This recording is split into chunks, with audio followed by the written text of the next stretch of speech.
ब्रह्मानन्दम्।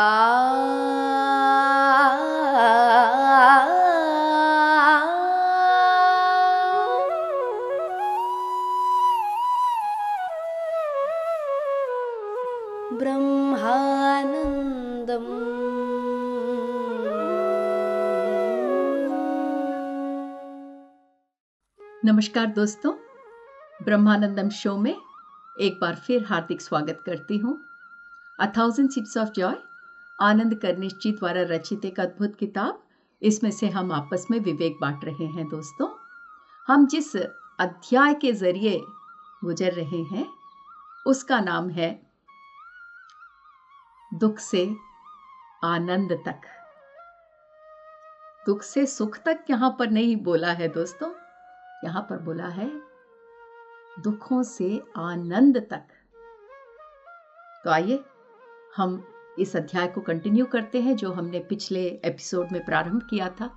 तो यहाँ माँ हमें आनंद करनेशी का जो प्रश्न है कि बौद्ध मत में जो बुद्ध जी ने दुख और दुख को मिटाने के बारे में जो ज्ञान दिया है उसमें और ब्रह्मानंद में क्या कनेक्शन है।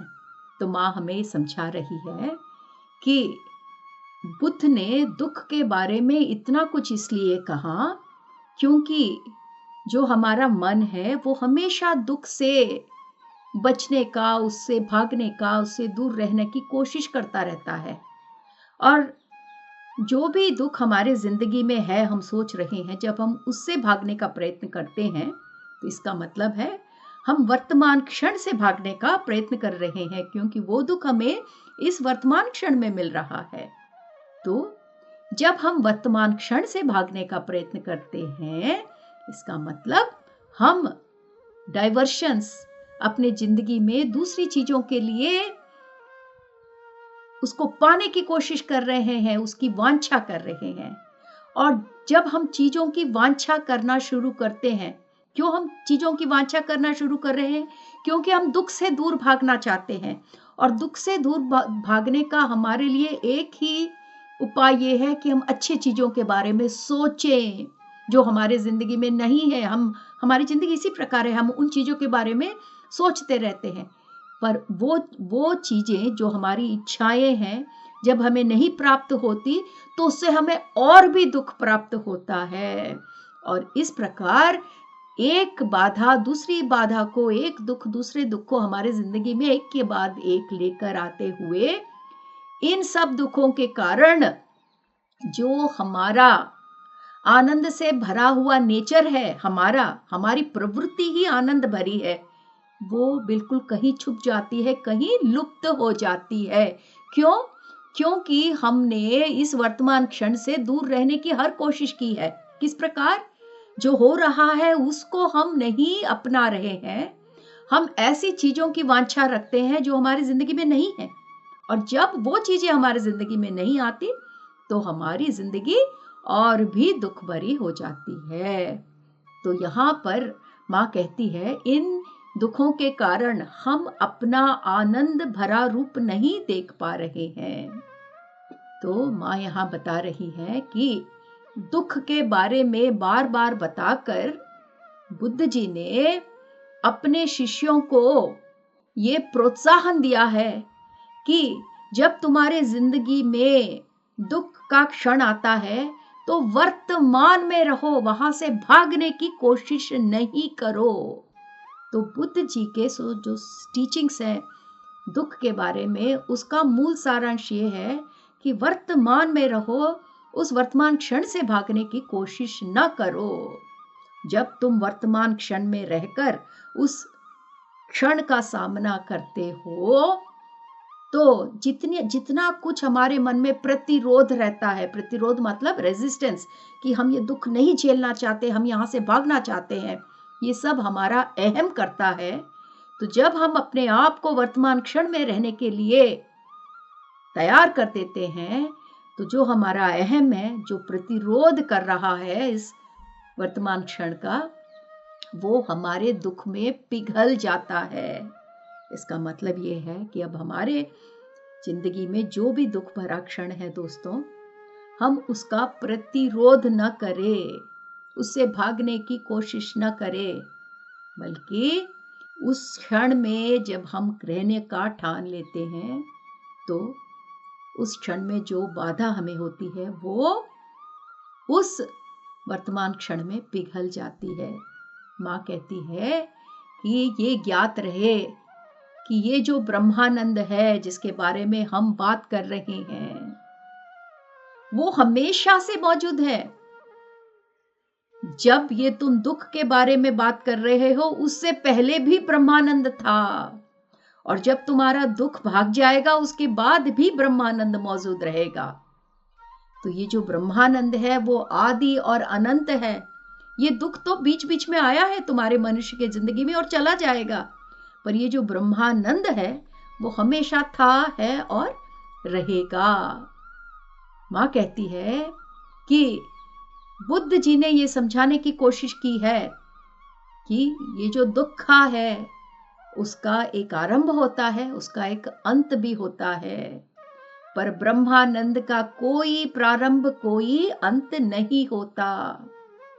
तो दोस्तों, पहले माँ ने क्या बताया कि पहले बात बुद्ध जी ने ये सिखाया कि इस दुख से भागने का प्रयास न करो, वर्तमान क्षण में रहकर उससे प्रतिरोध करना बंद करो, तो ये सारा दुख इस वर्तमान क्षण में पिघल जाएगा। बुद्ध ने ये भी सिखाया कि हर एक दुख का एक आरंभ होता है और एक अंत होता है, पर ब्रह्मानंद का कोई प्रारंभ और कोई अंत नहीं, क्योंकि ब्रह्मानंद अनंत है। ये जो ब्रह्मानंद है वो सबसे मुक्त है, सबसे रिक्त है। इसका मतलब इस ब्रह्मानंद को प्राप्त करने के लिए कोई कारण की जरूरत नहीं है। इस ब्रह्मानंद के लिए कोई कारण की आवश्यकता नहीं है, कोई परिस्थितियों की आवश्यकता नहीं है, क्योंकि सारे कारण और सारे परिस्थितियां हमारे मन से जुड़े रहते हैं। इसीलिए इस ब्रह्मानंद का हमारे मन के साथ कोई लेना देना नहीं है।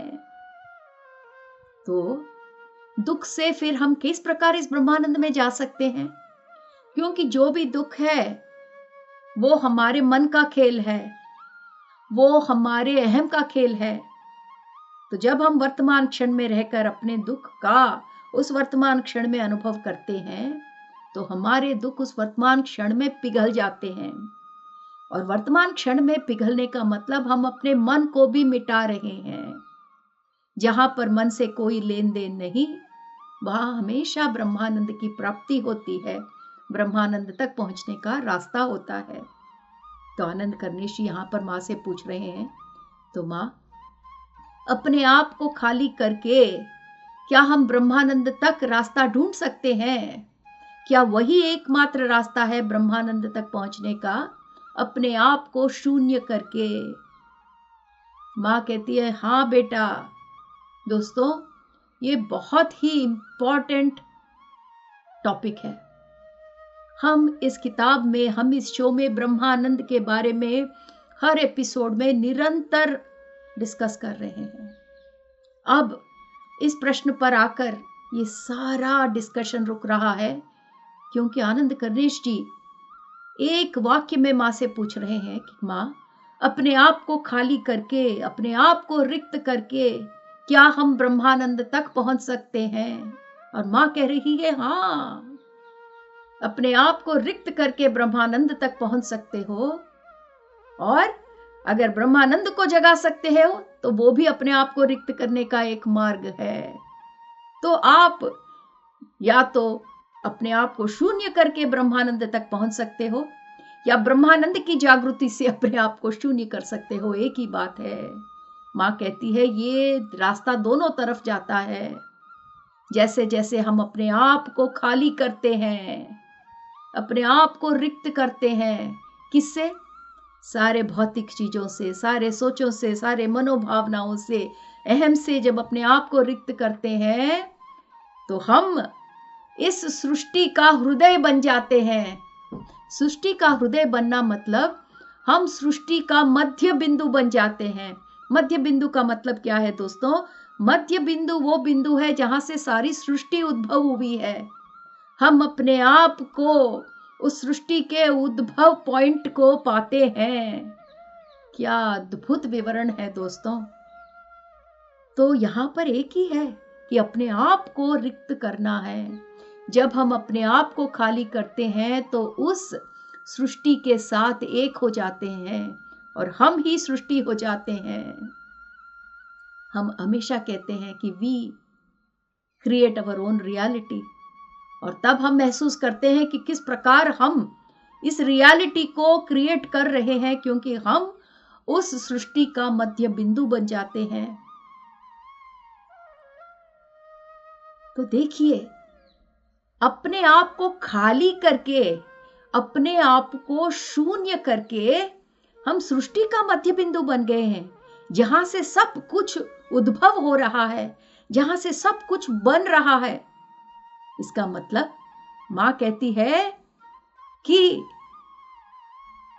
शून्यता ही पूर्णता है, क्योंकि शून्यता से शुरू होकर आप सृष्टि का मूल कारण बन गए हैं, जहां से पूर्णता आ रही है।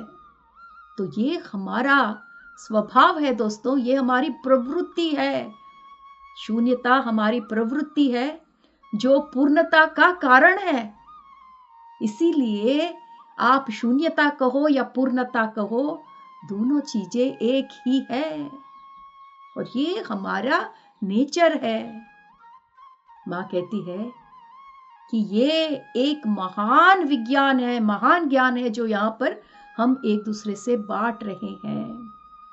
मां कहती है ये जो दुख के बारे में हम अपनी जिंदगी में बार बार दोहराते रहते हैं कि हमारी जिंदगी दुख भरी है, तो इसका अगर सच आप जानना चाहते हो तो ये दुख का सच शून्यता से ही आप देख सकते हो। शून्यता की स्थिति को पहुंचकर ही आप दुख का सत्य जान सकते हो, क्योंकि ये पूरी कहानी वहां तक पहुंचाती है कि जब हम वर्तमान क्षण में अपने दुखों को एक्नॉलेज करते हैं, उसको मानते हैं, उसको अपनाते हैं, और जिस प्रकार उस दुख को हम देखते हैं, तो दुख को देखने का मतलब क्या है दोस्तों? हमारी जिंदगी के दुख को हम दो तरह से देख सकते हैं।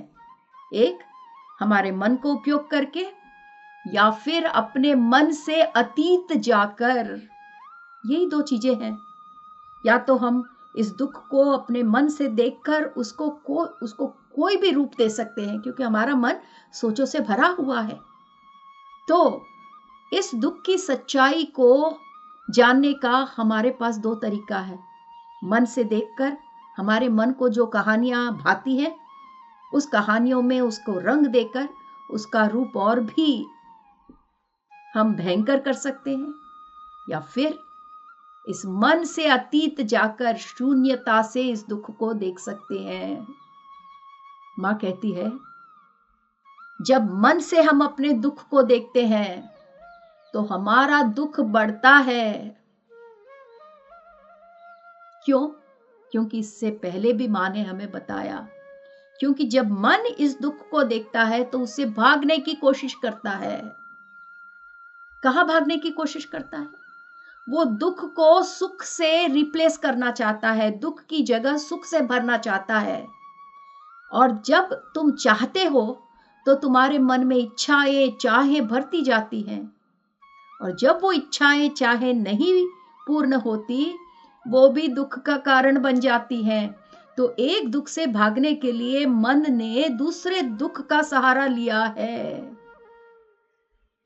पर जब तुम इस दुख को मन से परे देखते हो, शून्यता से देखते हो, तो दुख का अंत वही हो जाता है।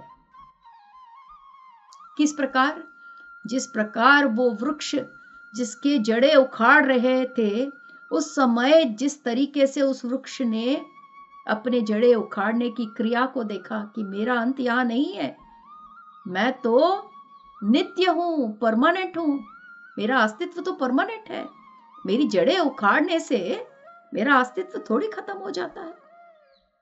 माँ कहती है ये जो हम श्वासों पर ध्यान देने की हमारी प्रक्रिया है, अधिक से अधिक समय हम अपने श्वासों को कभी नहीं ऑब्जर्व करते दोस्तों। हमें यह भी नहीं याद रहता कि हम सांस ले रहे हैं, क्योंकि हम अपना काम करते जाते हैं, सांसें अपना काम करती जाती हैं। पर जब हम अपने सांसों पर गौर करने लगते हैं, तब हमें समझ में आती है सांसों पर गौर करने की प्रक्रिया, हमारे ध्यान की प्रक्रिया जो है। और जब हम हर एक चीज जो हमारी जिंदगी में आती है उसको हम कृतज्ञता से देखते हैं, तो ये सारी चीजें जो है, ध्यान का मार्ग, कृतज्ञता का मार्ग, अपने श्वासों पे गौर करने का मार्ग, ये मार्ग एक ही जगह ले जाता है। कहाँ? हमारे अंदर जो आनंद से भरी शून्यता है उस तक ले जाता है। और वो एक ऐसी शून्यता है जो मन को पिघला देता है, तो वहां कोई मन नहीं रहता। तो यहां मां कहती है ध्यान के माध्यम से, हमारे श्वासों पर गौर करने के माध्यम से, और हर एक चीज को कृतज्ञता से देखकर, क्योंकि हम किसी भी चीज को कृतज्ञता से नहीं देखते, इसलिए हमारा दुख बढ़ता जाता है, क्योंकि हम समझते हैं हमारे पास कुछ नहीं है दुख के सिवाय। पर ये सारे मार्ग जो मां बता रही हैं, ये सारे हमें हमारे अंदर के ब्रह्मानंद से भरे शून्यता तक पहुंचने का मार्ग है। और वहां पहुंचकर हम देखते हैं कि वहां मन का कोई काम ही नहीं है, इसलिए मन पिघल जाता है। जिसका कोई काम नहीं है उसका हम उपयोग नहीं करते और वो पिघल जाता है। तो ये समाधान सुनकर आनंद कर्णेश जी कह रहे हैं, अच्छा माँ, तो ये है सीक्रेट। तो कह रहे हैं कि बौद्ध धर्म में बुद्ध भगवान ने दुख के बारे में 4 सत्य बताए हैं। तो उन चारों सत्यों में जो दूसरा सत्य है, उस दूसरे सत्य में बुद्ध भगवान ने कहा है कि हमारे दुखों की सारे जो कारण है, हमारे बाधाओं की जो एकमात्र कारण है, वो ये है हमारी इच्छा, पाने की इच्छा, क्रेविंग, जो हमें पाने की लत है कि मुझे ये चाहिए चाहिए चाहिए, एक ही रट जो हम लगाए रखते हैं, वो ही हमारे दुखों का कारण है। जब लोग ये सुनते हैं तो कुछ लोगों ने ये समझ लिया है कि हमें कोई इच्छा ही नहीं रखनी चाहिए, क्योंकि बुद्ध भगवान ने कहा है कि हम बार बार एक ही चीज को पाने की इच्छा रखते हैं तो उससे दुख प्राप्त होता है, इसलिए हमें अपनी सारी इच्छाओं को त्याग देना चाहिए, क्योंकि इच्छाएं रखने से हमें लत लग जाती है। तो आनंद कर्णेश जी यहां मां से पूछ रहे हैं कि इन इच्छाओं को छोड़ देना भी तो एक इच्छा है मां, उसके साथ हम कैसे डील करें? क्योंकि हम सब चाहते हैं कि हम इससे अतीत हो, इन इच्छाओं प्राप्ति से अतीत हो, पर ये जो इच्छा हमारे मन में बच गई है कि सबसे हमें मुक्त होना है, उसका क्या उसके रहने से भी हमें दुख की प्राप्ति हो रही है? तो मां कहती है, बेटा, पेड़ों को देखो, नक्षत्रों को देखो, एंजल्स को देखो, बोधिसत्वों को देखो, इस दुनिया में सब कुछ निरंतर विस्तार हो रहा है, निरंतर बढ़ते ही जा रहे हैं। ऐसा नहीं है कि आप एंजल बन गए तो हो गया आपका काम, नहीं। अगर आप बोधिसत्व बन गए तो आपका आध्यात्मिक प्रगति वहां बंद होता है, नहीं, निरंतर विस्तार हो रहा है।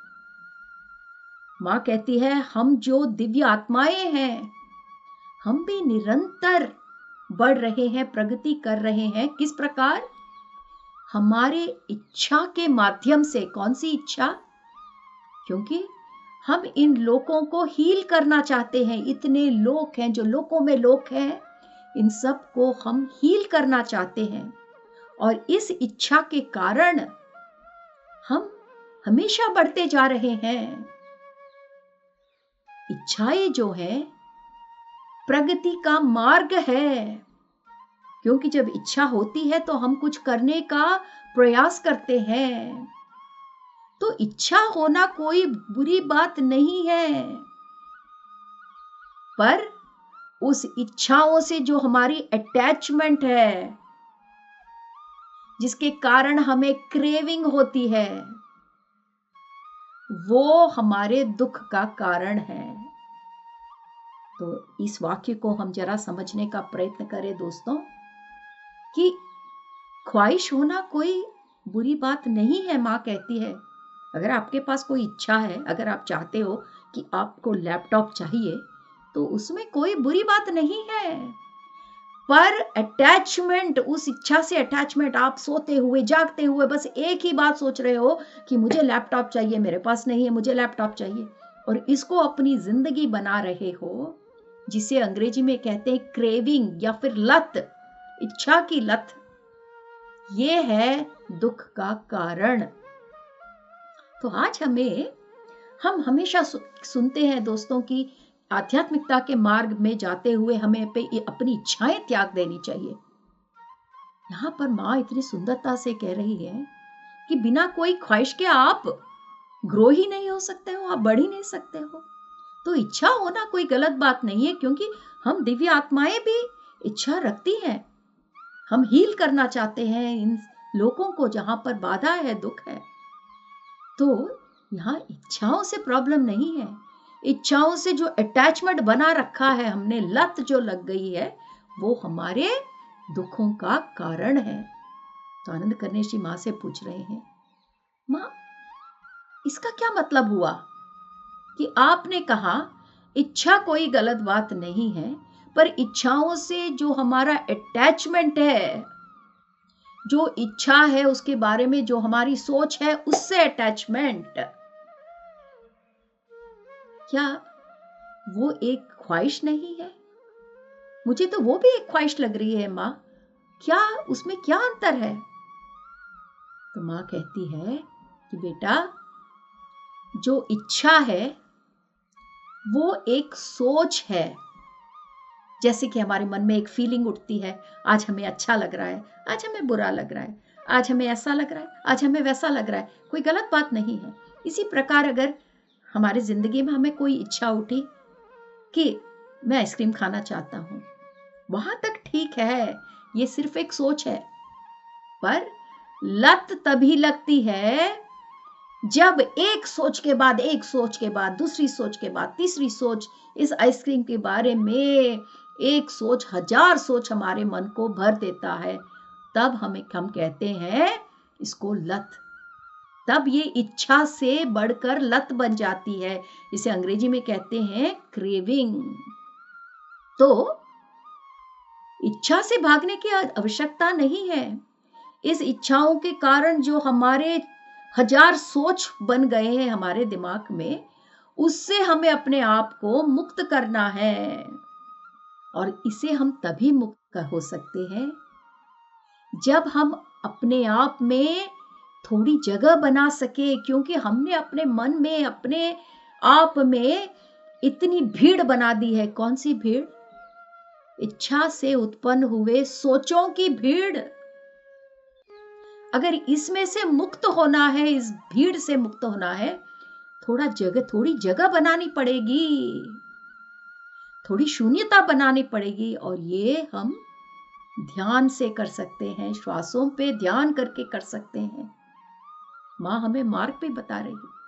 तो माँ कह रही है, इच्छा होना कोई गलत बात नहीं है, उससे दुख नहीं आता। अगर आपको जस्ट एक आइसक्रीम खाने का मन किया तो उससे कोई दुख नहीं होता। बार बार अरे मुझे आइसक्रीम नहीं मिल रहा, मुझे चाहिए, फिर दुख शुरू होता है। और इन सोचों से मुक्त करने का एक मार्ग है थोड़ी जगह बनाना, शून्यता बनाना, और वो ध्यान मार्ग से बन सकता है। तो दोस्तों, आज का एपिसोड हम यहाँ समाप्त करते हैं। अगले एपिसोड में हम इस अध्याय में आगे बढ़ेंगे। धन्यवाद।